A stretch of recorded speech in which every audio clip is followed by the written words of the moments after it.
Hello friends, welcome to tutorials by Rahul YouTube channel. Friends, ఈ వీడియోలో మనం లాగరిథమ్స్ చాప్టర్లో ఉన్నటువంటి అడ్వాన్స్డ్ ప్రాబ్లమ్స్ని డిస్కస్ చేద్దాం. ఇది ఫస్ట్ క్వశ్చన్. దీన్ని మనం యాస్టేజ్గా ఇక్కడ రాసాము. దాని తర్వాత ఏం చేసినామంటే ఈ ఫార్ములా యూజ్ చేసినాం. log m to the power of n equals to n into log m. So ఈ ఫార్ములా ప్రకారం ఇక్కడ ఈ టర్మ్లో ఉన్నటువంటి 1 అనేటువంటిది అటువైపు వస్తుంది, ఈ టర్మ్లో 3 అనేటువంటిది అటువైపు వస్తుంది. నెక్స్ట్ ఇక్కడ 5 ఇటు వస్తుంది, ఈ 2n-1 కూడా ఇటు వస్తుంది. నెక్స్ట్ మనం ఈ ఫార్ములా యూజ్ చేస్తాం. ఇక్కడ చూడండి, log a having base a equals to 1 అని ఉంది. ఇక్కడ log a having base a, దీని వాల్యూ ఏమవుతుంది? 1 అవుతుంది. సో దీని వాల్యూ 1, దీని వాల్యూ 1, దీని వాల్యూ కూడా 1 అవుతుంది. దాని తర్వాత మనం దీన్ని సింప్లిఫై చేస్తే మనకు ఒక ఎక్స్ప్రెషన్ వస్తుంది. ఈ ఎక్స్ప్రెషన్ అనేటువంటిది దేంట్లో ఉంది? అరిథమెటిక్ ప్రోగ్రెషన్లో ఉంది. అరిథమెటిక్ ప్రోగ్రెషన్లో ఉంది. దీంట్లో మనకు ఇవి దేనిలాగా ఉన్నాయి? ఇది ఒక సమ్ లాగా ఉంది. అంటే అరిథమెటిక్ ప్రోగ్రెషన్లో సమ్ ఆఫ్ ఎన్ నంబర్స్ ఏమవుతుంది? n/2 into 2a plus n-1 into d అని అవుతుంది. ఇక్కడ n అంటే number of terms in the arithmetic progression, A అంటే ఫస్ట్ టర్మ్, డి అంటే కామన్ డిఫరెన్స్, అంటే డిఫరెన్స్ బిట్వీన్ సక్సెసివ్ టర్మ్స్, అంటే t2 మైనస్ t1, అంటే టర్మ్ 2 మైనస్ టర్మ్ 1 చేసిన, టర్మ్ 3 మైనస్ టర్మ్ 2 చేసిన మనకు కామన్ డిఫరెన్స్ అనేటువంటి సేమ్ వస్తుంది. డిఫరెన్స్ అనేటువంటి కామన్ వస్తుంది, అందుకే మనం దాన్ని కామన్ డిఫరెన్స్ అని అంటాము. ఇక్కడ చూడొచ్చు మీరు ఈ formula, d equals to t2 minus t1 or t3 minus t2 or t4 minus t3 and so on. So ఇక్కడ ఇచ్చినటువంటి ఈ క్వశ్చన్లో దీంట్లో ఎన్ అంటే ఏంటిది? Number of term. దీంట్లో ఎన్ని టర్మ్స్ ఉన్నాయి? 1 2 3 4 5 6 అప్ టు n టర్మ్స్ ఉన్నాయి. సో అందుకే మనం ఇక్కడ n ఈక్వల్స్ టు n అని రాసాం. n అంటే number of terms equals to n. Next A అంటే ఏంటిది? First term. ఇక్కడ ఫస్ట్ టర్మ్ ఏంటిది? ఈ ఎక్స్ప్రెషన్లో 1. సో అందుకే ఈక్వల్స్ టు 1 అని రాసాం. d ఈక్వల్స్ టు ఏంది? t2 మైనస్ t1, అంటే టర్మ్ 2 మైనస్ టర్మ్ 1. టర్మ్ 2 ఎంత? 3 మైనస్ టర్మ్ 1 ఎంత? 1, అంటే 3 మైనస్ 1. అది చేస్తే మనకు 2 వచ్చింది. ఇప్పుడు మనం ఈ n వాల్యూ, ఏ వాల్యూ, d వాల్యూని దీంట్లో సబ్స్టిట్యూట్ చేస్తే మనకు ఆన్సర్ అనేటువంటిది వస్తుంది. ఇప్పుడు మీరు చూడండి, ఈ వాల్యూస్ని మనం దాంట్లో సబ్స్టిట్యూట్ చేయడం జరిగింది. ఈ ఎస్ఎన్ ఫార్ములాలో ఈ 3 వాల్యూస్ సబ్స్టిట్యూట్ చేస్తే మనకు ఈ ఈక్వేషన్ వస్తుంది.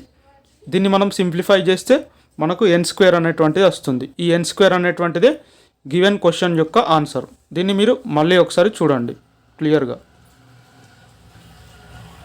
ఫస్ట్ మనం ఏం చేసాం? ఈ ఫార్ములాని యూజ్ చేసాం. తర్వాత ఒక అరిథమెటిక్ ప్రోగ్రెషన్ ఈక్వేషన్ వచ్చింది.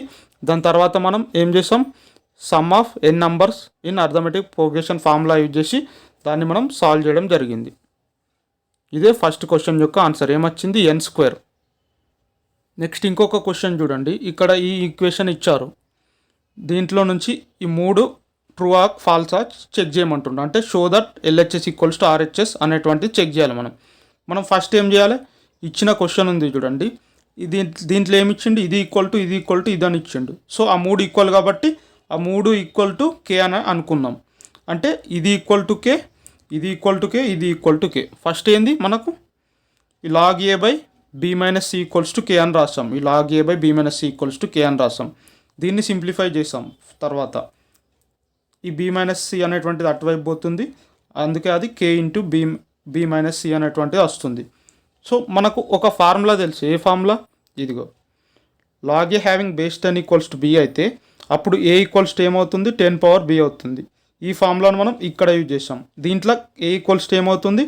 10 power k into b minus c అవుతుంది. దీన్ని సింప్లిఫై చేస్తే మనకు a equals to 10 power kb minus kc అనేటువంటి వస్తుంది. ఈ విధంగానే మనం ఇప్పుడు దీన్ని kకి ఈక్వల్ చేసి దీనిలాగానే సాల్వ్ చేస్తే మనకు b వాల్యూ వస్తుంది. నెక్స్ట్ దీన్ని kకి ఈక్వల్ చేస్తే సేమ్ దీనిలాగానే సాల్వ్ చేస్తే మనకు c వాల్యూ వస్తుంది. ఇప్పుడు మనకి ఏం తెలుసు? ABC వాల్యూస్ తెలుసు. ఈ ABC వాల్యూస్ని మనం ఏం చేయాలి? ఇగో ఈ 3 సబ్స్టిట్యూట్ చేస్తే మనకు ఈ 3 1 అనేటువంటి రిజల్టే వస్తుంది. ఇప్పుడు చూద్దాం మనం ఫస్ట్ దాంట్లో. ఫస్ట్ ఏంది? ABC ఈక్వల్స్ టు చెక్ చేద్దాం. ఇక్కడ ABC ఈక్వల్స్ టు, ఇక్కడ ABC ప్లేస్లో ఏమేమి సబ్స్టిట్యూట్ చేయాలి? ఈ A వాల్యూ, ఇగో ఈ B వాల్యూ, ఈ C వాల్యూ సబ్స్టిట్యూట్ చేయాలి. ఇక్కడ A ప్లేస్లో ఇది పెట్టినాం, B ప్లేస్లో ఇగో B వాల్యూ ఇప్పుడు ఏమొచ్చిందో అది పెట్టినాం. నెక్స్ట్ సి ప్లస్లో ఇది పెట్టినాం. దీన్ని సింప్లిఫై చేస్తే మనకు 1 అనేటువంటిది వస్తుంది. అంటే ఈ క్వశ్చన్ చూడండి, first one abc equals to 1 అనేటువంటిది వచ్చిందా? ఓకే. నెక్స్ట్ మనం ఇంకొక సెకండ్ క్వశ్చన్ సాల్వ్ చేద్దాం. ఇక్కడ చూడండి, ఇక్కడ A power A into B power B into C power C ఎంతనో ఫైండ్ అవుట్ చేద్దాం. సో ఇది ఏ వాల్యూ మనకు ఆల్రెడీ ఇక్కడ వచ్చింది చూడండి, ఇక్కడ A equals to B value C value. So మనం ఎక్కడ సబ్స్టిట్యూట్ చేసామంటే ఈ పవర్ ప్లేస్లో ఏని యాస్టీజ్గా అలాగే ఉంచినాం. ఇక్కడ చూడండి, ఈ బేస్ ప్లేస్లోనే మనం సబ్స్టిట్యూట్ చేసినాం. ఈ పవర్ అనేటువంటి యాస్టీజ్గా ఉంచినాం. A value B value C value substitute చేయాలి. సో ఇక్కడ ఈ ప్లేస్లోనే సబ్స్టిట్యూట్ చేసినాం ఏబిసి వాల్యూ. తర్వాత దీన్ని సింప్లిఫై చేస్తే మనకు 10 పవర్ 0 ఈక్వల్స్ టు 1 అనేటువంటిది వస్తుంది. 1 అనేటువంటిది ఆన్సర్. అంటే ఇది ఎల్హెచ్ఎస్ ఈక్వల్స్ టు ఆర్హెచ్ఎస్, ఇది కూడా 1 వచ్చింది. నెక్స్ట్ మనం థర్డ్ ఈక్వేషన్ ఫైండ్ అవుట్ చేద్దాం. ఇక్కడ కూడా మీరు సేమ్ ఈ వీట్ ప్లేస్లోనే ఇక్కడ ఉంది చూడండి, ఈ పవర్ ప్లేస్లో ఏబిసి వాల్యూస్ సబ్స్టిట్యూట్ చేయొద్దు. ఫస్ట్ వచ్చినాయి వీట్ ప్లేస్లోనే ఏబిసి వాల్యూస్ సబ్స్టిట్యూట్ చేయాలి. వీట్ ప్లేస్లోనే ఇది ఏ, ఇది బి, ఇది సి, ఈ పవర్ ప్లేస్లో మనం సబ్స్టిట్యూట్ చేస్తాం ఏబిసి వాల్యూస్. సో దీన్ని తర్వాత సింప్లిఫై చేస్తే మనకు 1 అనేటువంటిది వస్తుంది. అంటే ఈ 3 ఈక్వేషన్స్కి మనకు 1 అనే వచ్చింది. అదే క్వశ్చన్లో అడిగారు చూడండి మీరు వన్స్ అగైన్. ఓకే, ఫస్ట్ మనం ఇచ్చిన ఎక్స్ప్రెషన్ నుంచి ఏబిసి వాల్యూస్ ఫైండ్ అవుట్ చేసినాం. తర్వాత మనం వీటిలో సబ్స్టిట్యూట్ చేయడం జరిగింది. ఓకే,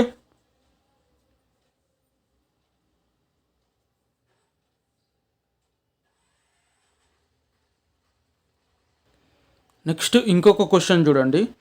ఇక్కడ ఈ ఈక్వేషన్ని సాల్వ్ చేయమంటుండు. సాల్వ్ చేయడం అంటే ఏంటంటే ఈ ఎక్స్ వాల్యూ ఎంతనో మనం ఫైండ్ అవుట్ చేయాలి. ఫస్ట్ మనం ఇచ్చిన క్వశ్చన్ని యాస్టీజ్గా రాసాము. దాని తర్వాత ఏంటంటే ఈ ఫార్ములా యూజ్ చేసాము. ఇక్కడ log a having base x equals to b అని అయితే మనకు ఏ ఈక్వల్స్ టు ఏమవుతుంది, ఎక్స్ పవర్ బి అవుతుంది.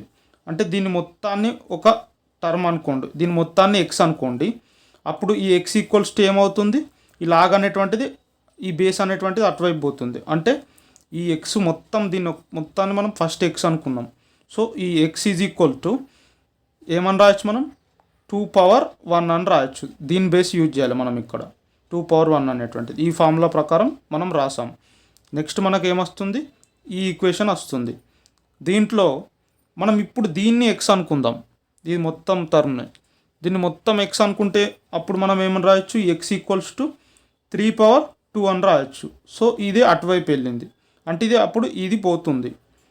నెక్స్ట్ మనకు ఈ ఈక్వేషన్ వస్తుంది. దీంట్లో కూడా ఈ ఎక్స్ వాల్యూ ఎలా ఫైండ్ అవుట్ చేస్తారు, ఇది అటువైపు వెళ్తుంది. అంటే ఎక్స్ ఈక్వల్స్ టు 4 పవర్ 9 అని రాయొచ్చు. అంటే మనం ప్రతి స్టెప్లో ఈ ఫార్ములాని యూజ్ చేసినాం. అంటే మనకు కావాల్సింది ఎక్స్ వాల్యూ కదా, ఎక్స్ ఈక్వల్స్ టు ఎంత, 4 పవర్ 9. ఇదే దీని యొక్క ఆన్సర్. నెక్స్ట్ ఇంకొక క్వశ్చన్ చూడండి. ఇక్కడ ఏమడిగాడు, ఇక్కడ దీని వాల్యూ ఎంతనో ఫైండ్ అవుట్ చేయమంటుండు. ఒక ఈక్వేషన్ ఇచ్చి దాని వాల్యూ ఎంతనో ఫైండ్ అవుట్ చేయమంటుండు. మనం 1 + 1/3 ఏమొస్తుంది, 4/3. 1 + 1/4 5/4. నెక్స్ట్ 1 + 1/5 6/5. 1 + 1/80 81/80 అనేటువంటి వస్తుంది. సో ఇది ఏ ఫార్ములా టైప్ ఉంది, లాగ్ m/n ఫార్ములా టైప్ ఉంది. Log m/n equals to log m minus log n. ఈ ఫార్ములాని యూజ్ చేసి ఈ స్టెప్ను మనం ఈ విధంగా రాసాం. Log 4/3 equals to log 4 minus log 3. Log 5/4 equals to log 5 minus log 4 and so on up to log 81 minus log 80. ఇక్కడ ఈ రెండు ఉన్నాయి చూడండి, ఇదొకటి.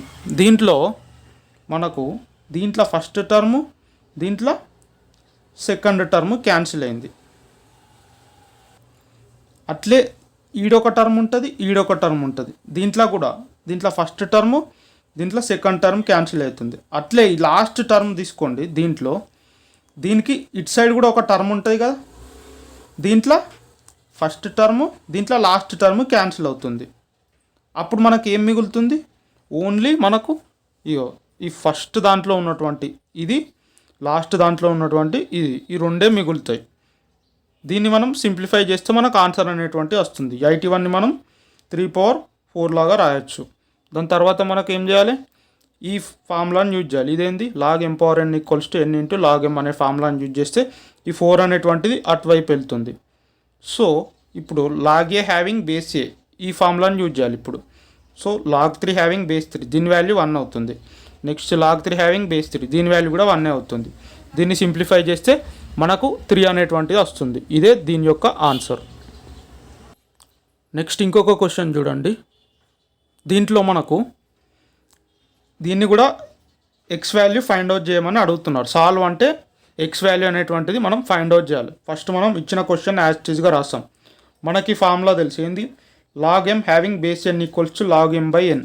ఈ ఫార్ములాని యూజ్ చేసి దీన్ని మనం ఈ విధంగా రాసాం, దీన్ని ఈ విధంగా రాసాం. తర్వాత ఏం చేసినాం, తర్వాత ఈ రెండుకి ఎల్సిఎం చేస్తే సాల్వ్ చేస్తే మనకు ఈ టర్మ్ అనేటువంటిది వచ్చింది. ఓకే, ఇప్పుడు దీంట్లో ఈ 2 అనేటువంటిది దీంతో మల్టిప్లై అవుతుంది, ఈ 5 అనేటువంటిది దీంతో మల్టిప్లై అవుతుంది. అప్పుడు మనకు ఈ స్టెప్ అనేటువంటిది వస్తుంది. దీంట్లో తర్వాత ఏం చేయాలంటే మనం ఇప్పుడు దీన్ని ఇటువైపు పట్టుకొస్తే మైనస్ అవుతుంది. Okay, this equation equal to 0 అనే అవుతుంది.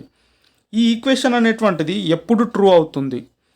ట్రూ అవడం అంటే ఇప్పుడు ఇటు ఒక ఎల్హెచ్ఎస్ ఉంది. ఈ ఎల్హెచ్ఎస్ అనేటువంటిది 0 ఎప్పుడు అవుతుందంటే ఈ ఈక్వేషన్లో log X equals to 2 log 5 అన్నా ఉన్నప్పుడు, లేకపోతే log 5 equals to 2 log x అన్నా ఉన్నప్పుడు ఈ ఈక్వేషన్ అనేటువంటిది 0 అవుతుంది. అంటే ఈక్వేషన్ అనేటువంటిది ట్రూ అవుతుంది. మీరు కావాలంటే సబ్స్టిట్యూట్ చేసుకొని చూడండి. ఈ ఈక్వేషన్లో లాగ్ ఎక్స్ ప్లేస్లో ఒకసారి 2 log 5 పెట్టండి, అది 0 అవుతుందా లేదా చెక్ చేయండి. లేకపోతే log 5 equals to 2 log x అన్నా పెట్టండి ఈ ఈక్వేషన్లో, అది 0 అవుతుందా లేదా చెక్ చేయండి. సో అంటే ఏంది, ఈ ఈక్వేషన్ అనేటువంటిది ఎప్పుడు ట్రూ అవుతుంది? ఈ రెండు కండిషన్స్ ఉన్నప్పుడు మాత్రమే ఈ ఈక్వేషన్ అనేటువంటిది ట్రూ అవుతుంది. దీన్ని మనం ఏ విధంగా రాయొచ్చు, లాగ్ ఎక్స్ ఈక్వల్స్ టు మనకి ఈ ఫార్ములా తెలుసు, ఒక ఫార్ములా ఏంది, log M power N equals to N into log M అనేటువంటి ఫార్ములా తెలుసు. ఇక్కడ ఏముంది, ఎన్ ఇంటూ లాగ్ ఎం అని ఉంది. సో ఈ 2 అనేటువంటిది అటువైపు పోతే ఏమవుతుంది, పవర్ అనేటువంటిది అవుతుంది, అంటే 5 power 2 అనేటువంటిది అవుతుంది. దీంట్లో మనకు ఈ లాగ్ క్యాన్సిల్ అయితే ఏం మిగులుతుంది, ఎక్స్ ఈక్వల్ టు 5 square అంటే ఎక్స్ ఈక్వల్ టు 25 అనేటువంటిది వస్తుంది ఈ ఫస్ట్ కండిషన్ నుంచి. నెక్స్ట్ మనకు ఇంకో కండిషన్ ఉంది, సేమ్ దీంట్లో కూడా ఈ ఫార్ములా యూజ్ చేయాలి. దీంట్లో ఈ 2 అనేటువంటిది అటువైపు వెళ్తే స్క్వేర్ అవుతుంది. ఇప్పుడు దీంట్లో ఈ లాగ్ క్యాన్సిల్ అవుతుంది. క్యాన్సిల్ అవుతే మనకి ఏం మిగులుతుంది, 5 equals to X square. X equals to మనకి ఏమొస్తుంది, √5. అంటే మనకు రెండు వచ్చినాయి ఎక్స్ వాల్యూస్. ఏంది, ఒకటి x equal to 25 or x equal to √5. ఇదే ఈ క్వశ్చన్ యొక్క ఆన్సర్. దీంట్లో సాల్వ్ అని ఏం చేస్తాడంటే మనం ఎక్స్ వాల్యూ అనేటువంటిది ఫైండ్ అవుట్ చేయాలి. సాల్వ్ అని ఇస్తే మనకి ఎక్స్ ఈక్వల్ టు ఏమొచ్చింది, దీనికి ఆన్సర్ 25, ఒకటి √5. నెక్స్ట్ ఇంకొక సింపుల్ క్వశ్చన్ చూడండి. దీంట్లో ఏం చేస్తాడంటే ఒక ఈక్వేషన్ ఇచ్చాడు, ఇంకో ఈక్వేషన్ వాల్యూ ఎంతనో ఫైండ్ అవుట్ చేయమని అడుగుతున్నారు. ఫస్ట్ మనం ఈ ఫార్ములా గురించి నేర్చుకోవాలి. ఇదేంది, log b having base a can be written as 1 divided by log a having base b. అంటే మనం దీన్ని ఈ ఫార్ములా ప్రకారం ఏ విధంగా రాయొచ్చు, log 2 having base 10 equals to 1 divided by log 10 having base 2 అని రాయొచ్చు. ఇక్కడ 210 ఉంది, ఇక్కడ 10 2 అనేటువంటిది వచ్చింది. మనకు ఈ వాల్యూ తెలుసు, దీని వాల్యూ ఏమని ఇచ్చాడు, ఇక్కడ ఇది ఇచ్చాడు. సో దీని ప్లేస్లో ఈ వాల్యూ సబ్స్టిట్యూట్ చేసినాం. అప్పుడు దీన్ని మనం ఇటు సైడ్ పంపించి దీన్ని ఇటు సైడ్ తేవాలి. తెస్తే మనకు log 10 having base 2 equals to 1 divided by 0.3010 అని మనం ఇక్కడ రాయొచ్చు. సో దీన్ని సింప్లిఫై చేస్తే వచ్చిందే మనకు దీని యొక్క ఆన్సర్. ఓకే, ఇది చాలా సింపుల్ క్వశ్చన్. నెక్స్ట్ ఇంకొక క్వశ్చన్ చూడండి. ఇక్కడ ఒక ఈక్వేషన్ ఇచ్చారు. ఈ ఈక్వేషన్లో ఈ a + b వాల్యూ ఎంతనో ఫైండ్ అవుట్ చేయమని అడుగుతున్నారు. ఫస్ట్ మనం ఇచ్చిన ఈక్వేషన్ని యాజ్ ఇట్ ఈస్గా రాసాము. ఇప్పుడు మనం ఒక ఫార్ములా యూజ్ చేస్తున్నాం. ఈ ఫార్ములా ఇదేంటంటే log x/y equals to minus log y/x అని మనం రాయొచ్చు. సో ఇక్కడ లాగ్ b/a ప్లస్లో మనం ఏం రాసినాం, మైనస్ లాగ్ a/b అని రాసినాం. ఇక్కడ b/a ఉంటే ఇక్కడ మైనస్ a/b అనేటువంటిది వచ్చింది. సో ఈ మైనస్ టర్ము ఈ ప్లస్ టర్ము క్యాన్సిల్ అవుతుంది. క్యాన్సిల్ అయితే మనకి ఏం మిగులుతుంది, 0 మిగులుతుంది. 0 equals to log a + b. 0 అయినా మనం ఏ విధంగా రాయొచ్చు, లాగ్ 1 ఈక్వల్స్ టు 0 అనేటువంటిది మనకి ఫార్ములా తెలుసుగా. అందుకే మనం ఈ 0 ప్లేస్లో లాగ్ 1 అనేటువంటి సబ్స్టిట్యూట్ చేసినాం. ఇక్కడ ఈ లాగ్ క్యాన్సిల్ అవుతుంది. క్యాన్సిల్ అవుతే మనకి ఏం మిగులుతుంది, 1 ఈక్వల్స్ టు a + b అని మిగులుతుంది. అదే ఇక్కడ అడిగారు, a + b ఎంత, 1. ఇదే 1 అనేటువంటిదే దీని యొక్క ఆన్సర్. ఇవి లాగరిథమ్ చాప్టర్లో ఉన్నటువంటి advanced or high level questions. Friends, ఈ వీడియో కనుక మీకు నచ్చినట్లయితే లైక్ చేయండి, షేర్ చేయండి. మరి మన ఛానల్ని సబ్స్క్రైబ్ చేసి పక్కన ఉన్న బెల్ ఐకాన్ ప్రెస్ చేయండి. Thank you for watching.